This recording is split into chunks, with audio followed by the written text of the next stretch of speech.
There are over 1,000 kinds of bananas on this planet, but most people have eaten exactly one of them. That ends today. From a banana that tastes like vanilla ice cream to one so massive a single hand can feed a family for a week, here is every banana explained. Cavendish.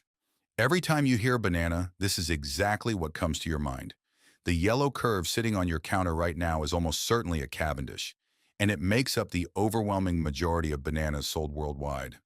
It only became the global standard after disaster wiped out the previous champion in the mid-20th century. And ever since, it has quietly ruled supermarket shelves everywhere.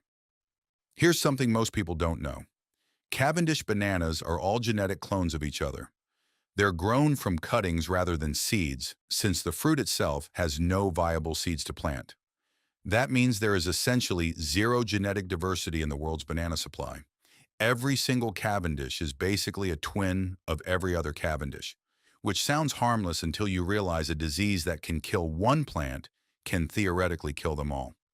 That's exactly why a new fungal disease spreading through plantations right now has scientists nervous. The banana you love might be living on borrowed time, and the industry knows it. Scientists are already racing to find a genetic fix before the fungus spreads any further, because right now, there isn't a backup plan ready to slot in.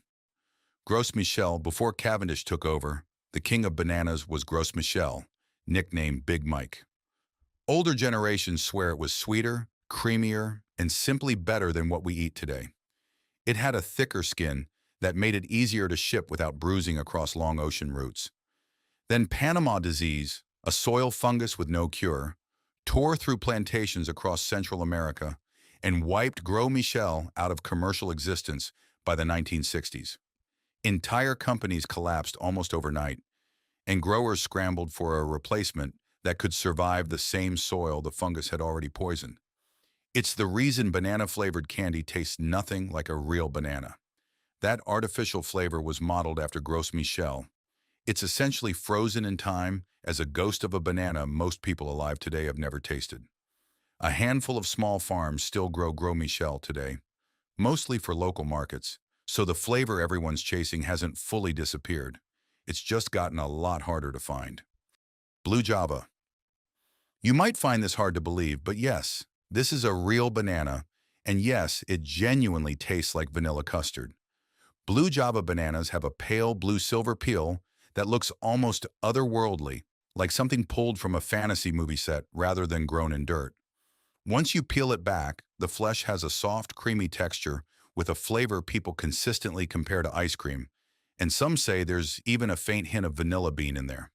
It's hardy too, able to survive temperatures that would kill most other banana varieties, which has made it a favorite among home growers in cooler climates who never thought they'd get to grow a banana tree at all. Despite its dessert-like reputation, the plant itself is tough as nails, capable of surviving light frost that would shrivel a Cavendish overnight without a second thought. Lady finger bananas are small, thin-skinned, and intensely sweet. They're often described as tasting like a Cavendish that hit the gym and got better at everything. They're roughly half the size of a standard banana, which makes them dangerously easy to eat 3 or 4 in one sitting without noticing. But their real party trick is chemical. Sliced ladyfinger bananas resist browning far longer than standard bananas, which makes them the secret weapon of fruit salads and dessert platters everywhere, since nobody wants a plate of fruit turning gray before the party even starts. They're common in Southeast Asia and increasingly popping up in international grocery stores. And they're sold in small bunches that look almost like a toy version of the fruit. Bakers love them too, since their concentrated sweetness means you often need less added sugar in banana bread recipes built around them. Red banana swap yellow for a deep maroon red peel, and you've got the red banana, a variety that looks like it belongs in a still life painting rather than a lunchbox. Underneath that dramatic skin is a pink-tinged flesh that's softer and sweeter than a standard Cavendish. It comes with subtle, raspberry-like notes some people swear they can taste, though others insist that's just clever marketing talking.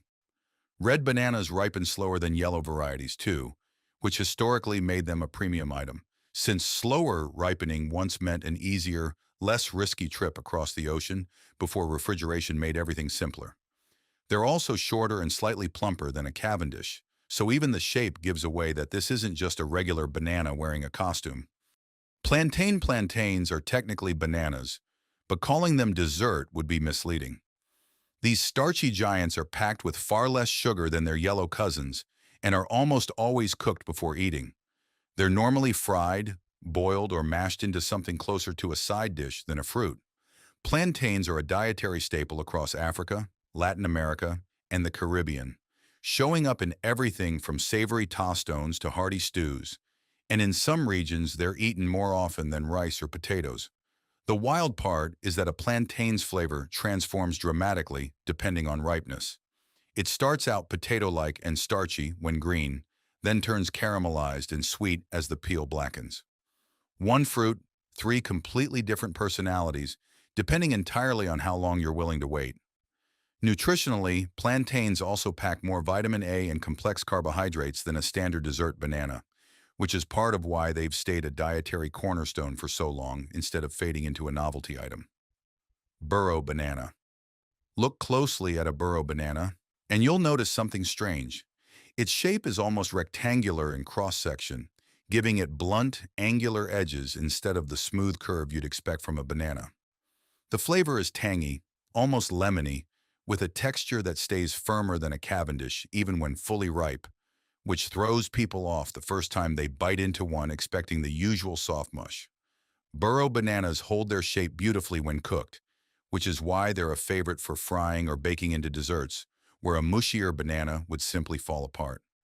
Chefs in Central America have leaned on this variety for generations precisely because it refuses to turn to paste in the pan.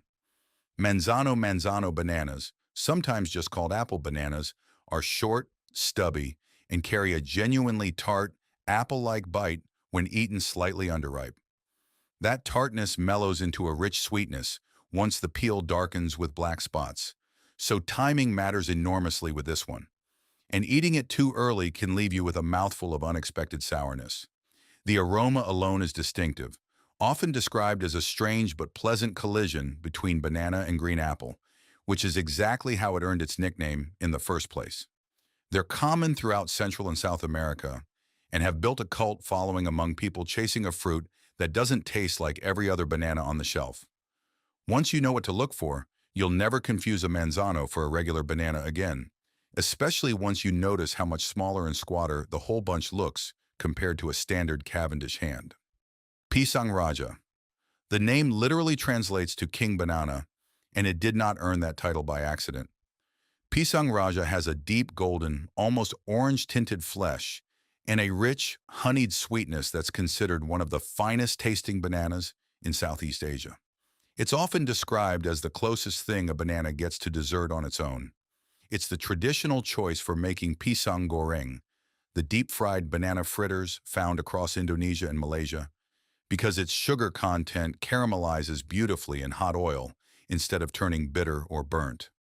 Locals often reserve pisang raja for special occasions rather than everyday snacking, treating it like a delicacy rather than an afterthought fruit tossed into a lunchbox.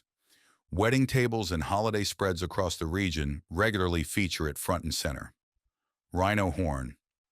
Most bananas fit comfortably in your palm. The rhino horn banana does not care about your palm.